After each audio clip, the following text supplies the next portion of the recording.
Bom, abrimos o nosso encontro de hoje de olho na sua relutância, bonitão. Mas vamos lá, quando foi a última vez que você foi ao médico? Essa negligência com a própria saúde tem raízes culturais e a relutância muitas vezes está associada à ideia de que admitir a possibilidade de uma doença é uma fraqueza, incompatível com a masculinidade. Então, vamos deixar essas crendices para lá. E, claro, conversar com o médico que pode mudar a forma como você encara a saúde e seu futuro bem-estar. Ele é especialista em medicina reprodutiva, doutor, eu disse doutor, em urologia. Boa noite, Edson Borges Júnior. Doutorado em urologia não deve ser fácil não, hein? Tá bom? Obrigado por ter vindo. Muito obrigado. Fique à vontade. E uma coisa que me aborrece muito é esse preconceito masculino, machista, de não ir ao médico nunca. Eu estava falando outro dia aqui do Hospital do Homem, que tem aqui no Hospital Brigadeiro. Eles estão querendo fechar porque não tem paciente. Gente, eu acho isso um absurdo. O homem não foi criado para isso, né, Rony? Diferente da mulher que desde o nascimento, desde a adolescência, a mãe fala, puxa vida, vamos ao ginecologista, você vai menstruar, você vai usar o absorvente. O homem não. O homem realmente tem que ter aquela imagem, e isso é cultural e instintivo também, de ser homem, de estar ótimo, de não ter doença. Então realmente não passa pela cabeça dele, ou passa muito mais tarde, que ele tem problema de saúde, que ele envelhece, e isso reflete não só na função reprodutiva, mas também na função sexual e na função urológica. E é verdade. Veja só, anteontem, um grande astro, que é o Roger Moore, não aguentou. Perdeu a vida por um câncer de próstata. Ninguém se liga nisso. Bom, eu acho que a saúde é um cuidado que não tem restrição. Eu acho que a pessoa tem que se cuidar o tempo inteiro. Agora, por que os homens têm tanta, eu diria, não é nem resistência, é aversão a esses cuidados? Será que é um problema cultural mesmo, nosso, latino-americano? Eu acho que não só latino-americano, mas o mundo inteiro, Rony. O homem não mas sem dúvida, o homem não está preparado para se sentir doente. Falando especificamente na função reprodutiva, na função sexual, a sexualidade para o homem vem mais fácil. Ele vai lá, ele vai crescer, ele vai se masturbar, é uma coisa que vem muito natural. Então não pensa nesta doença. A próstata é a mesma coisa.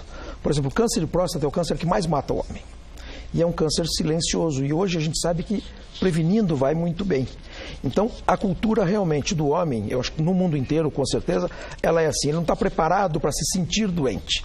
Isso é aquela mescla da virilidade com a onipotência, né, de nos sentir sempre bem.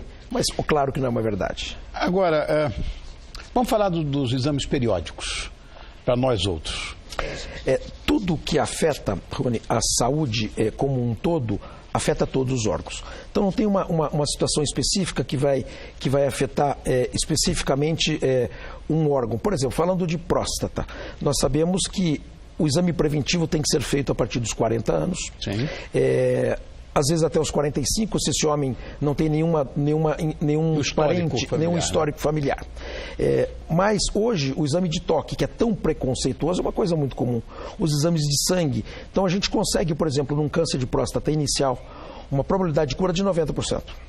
Se esse câncer passa 5 anos, a probabilidade de morte desse homem é acima de 90%. Então veja essa diferença, quer dizer, isso é muito importante. Vamos falar de novo desse percentual para quem está em casa vendo. Isso. Se ele se previne... Exato, se ele se previne, porque a próstata, e também existe essa confusão entre a próstata crescer e ter a dificuldade de fazer xixi. A hiperplasia pode ser benigna. Exatamente. Agora a próstata com câncer é silencioso. Se esse homem a partir dos 40, 45 anos faz o seu ultrassom, faz o exame de PSA, que é um exame muito comum, um exame de sangue, e faz o toque, se esse câncer de próstata é incipiente, tratando, ele é curável em mais de 90%. Aí está. Tá vendo, bonitão? Não custa. E outra coisa, a prevenção de câncer de próstata, quer dizer, hoje medicina preventiva é um must. Aí eu estava falando agora que eu não vou, não quero, já se viu e tal. Eu vou desde 40 anos, eu vou.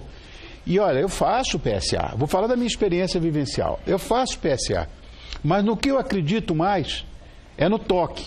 Sem dúvida, a sensibilidade do médico como clínico, ela é muito importante. Porque muitas vezes o PSA pode estar baixinho, esse homem tem um nódulo e tem um câncer. Claro, e eu ouço muito, que beleza, que próstata inocente. Eu ouço sempre isso, fico que tão feliz. Maravilhosa. Que próstata inocente. O PSA, muita gente não tem PSA baixo. E, no entanto, não tem nenhum. Tem outro ponto importante também, Rony, do preparo do Estado, das entidades médicas, a propagarem essa informação. Mesmo em termos econômicos, é muito mais barato prevenir e fazer exame do que tratar. Dúvida. Então precisa realmente de uma ordem social, lógico, no Brasil com todos os seus problemas, isso até vai bem. Mas isso no mundo inteiro. A prevenção ainda não é tão cultivada em todas as áreas. Na área urológica não é diferente. Vamos agora esquecer a próstata. Que outros males existem em relação ao nosso gênero? Em relação ao nosso gênero, vamos falar da fertilidade, ou da infertilidade. A infertilidade conjugal, Rony, é a doença...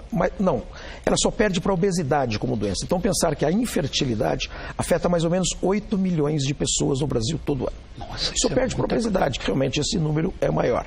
Isso está diretamente relacionado com os hábitos. Se fala muito em álcool e cigarro, por exemplo. Quando a gente fala em álcool, a gente sabe que uma quantidade de álcool, mais ou menos 7 ou 8 drinks por semana, vamos falar assim, um drink são 25 ml. 25 ml são 12 gramas de álcool. Se esse homem toma mais que 3 drinks por dia, que são mais ou menos 40 gramas de álcool, esse testículo já funciona muito mal. Ele já pode ter infertilidade. Se esse homem usa o dobro, isso é, se ele usa 80 gramas de álcool por dia, esse homem fica infértil definitivamente. Então, álcool é uma coisa importante, lógico, afeta muito, afeta o cérebro, afeta todo o estômago, mas também para a fertilidade. Então, os hábitos são muito importantes e o mundo realmente está mudando. Isso é, a gente tem o cigarro, a gente tem poluição ambiental, tem a alimentação fundamental. Isso é, se alimentar bem, esse homem pode ter menor probabilidade de infertilidade. Então, essas coisas que pareciam habituais para os outros órgãos, para a fertilidade ou para a infertilidade masculina, também é importante. Há como reverter isso? Vamos dizer, parou de beber. Chega num ponto, o testículo é um órgão como qualquer outro, que dependendo da agressão que ele sofre, ela é irreversível. Então, isso é importante. Então, essa orientação. E, às vezes, 1 mais 1 se torna 5. Isso é, esse homem não faz exercício, ou faz exercício demais, olha que interessante. O sedentarismo e o excesso de exercício leva à diminuição da função testicular e à diminuição da testosterona. Isso também pode atrapalhar a virilidade desse homem. Claro, a vida é feita de equilíbrio. Exato. Não adianta o cara exagerar para bombar, para não sei o quê. Essas pessoas que tomam essas, como nós chamamos, bombas, né? Outro alerta importante. Meu Deus do céu, isso não tem o menor sentido. A gente vê, Rony, às vezes no consultório, garotos aí, 20, 25 anos, que tomam essas bombas e numa grande maioria das vezes, dependendo da quantidade, mas numa grande maioria das vezes, fica com uma disfunção testicular irreversível. Aí vai fazer um espermograma e diz, você não vai ser pai, campeão. Exatamente. Então isso é importante, quer dizer, a cultura, o corpo, lógico que é uma coisa bacana, mas você falou muito bem, é o equilíbrio. Não usar nenhum tipo de droga para a cultura desse corpo. Bom, as ocorrências mais comuns então com homens são a infertilidade e o câncer de próstata. Exato. Porque tem tanta coisa que a gente vê, mas são doenças comuns aos dois gêneros, mas essas são...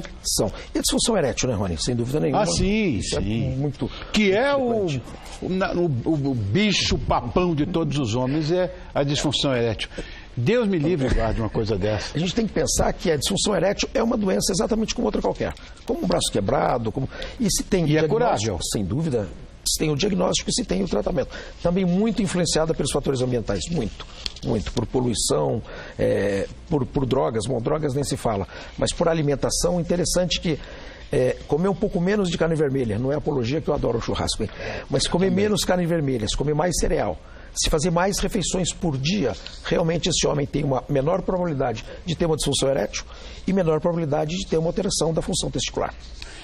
Isso é uma coisa interessante. As duas coisas que assombram nós outros, né? Ejaculação precoce e disfunção erétil. As duas são reversíveis? Ejaculação precoce, eu sei que sim, tem remédio para tomar e acabou. Mas olha que interessante, a ejaculação precoce é só e somente emocional. Você perguntar, Edson, tem alguma doença, alguma alteração de hormônio, alguma infecção que traga ejaculação precoce? Não. Ela só e somente emocional. É uma doença como outra qualquer, é uma disfunção sexual importante, mas às vezes, Rony, só a conscientização.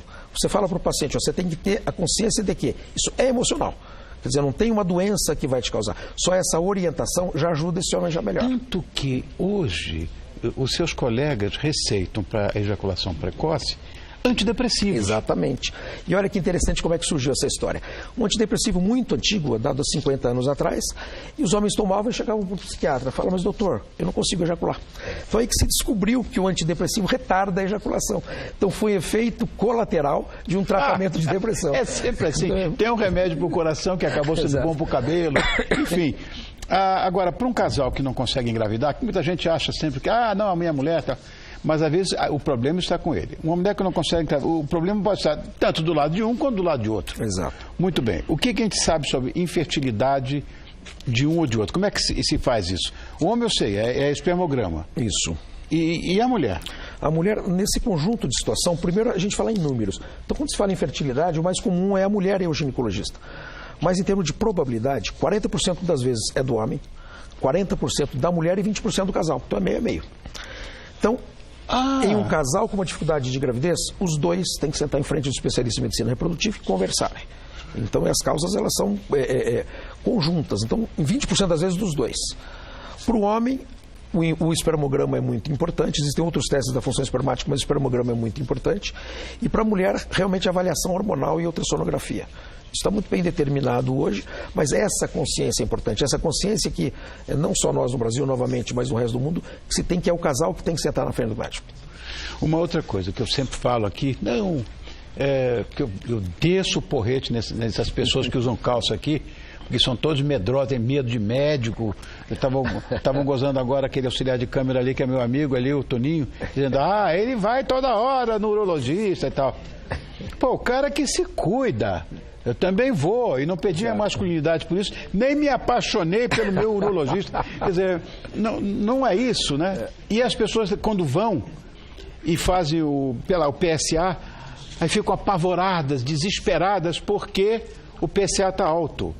Isso necessariamente não quer dizer que ele esteja com câncer. Não. E é assim, ficam assustados, meu Deus, eu tô... Não está. Vai no médico, ele vai te examinar e vai dizer se você tem ou não. E tem que começar, Rony, na adolescência.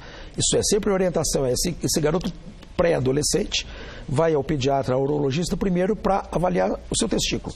Porque tem uma doença chamada varicocele, que é uma variz da região escrotal, que ela tem um efeito temporal. Quanto mais tempo passa, pior fica o testículo. Se esse garoto tem uma varicocele na adolescência, quanto mais cedo ele corrigir, melhor vai ficar o seu testículo. Claro. Então começa daí, da adolescência. E, obviamente, o homem acima de 40 anos, e no urologista é exatamente... A mulher não vai. A mulher não vai desde da sua adolescência. E numa situação muito mais constrangedora. E aí que vem a cultura, né? Quer dizer, a mãe já fala para essa menina, você tem que ir, você tem que fazer. Claro. O homem não fala, quer dizer, é da cultura masculina mesmo. Bom, doutor Edson Borges Júnior, especialista em medicina reprodutiva, doutor em urologia, adoro. O doutorado é uma coisa maravilhosa.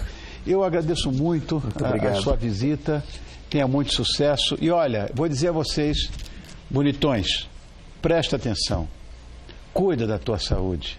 Porque, olha, como o Edson acabou de falar, o que mais liquida com essa peste, que isso é uma peste, câncer é uma peste, uma doença detectada no século XVIII e até agora não tem cura, ou sei lá, ou tem, cada um fala uma coisa, mas você pode perder a sua vida porque você não se cuida. Tá certo? Obrigado, querido. Muito obrigado, foi um prazer. Meu prazer. Ó,